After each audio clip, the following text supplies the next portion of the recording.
Friends మీరు చూస్తున్నది Pebbair bulls market. Nallamala తూర్పు జాతి ఎద్దుల్లో తెలుపు రకం ఎద్దులు ఎంత ఉంటాయి రేటు ఇవి?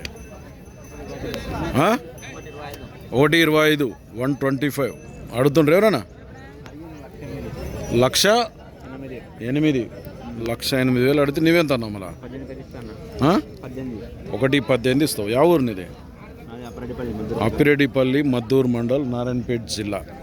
బాగుతాయా పని? గ్యారంటీ. రైతా వ్యాపారం? రైతు. ఏం పేరు? ఆశప్ప. నెంబర్ చెప్పు. 9618 599 160. సేల్ కాకుంటే ఈ అప్పిరెడ్డిపల్లి ఆశన్న మాట్లాడతాడు ఆయన. మాట్లాడతాడు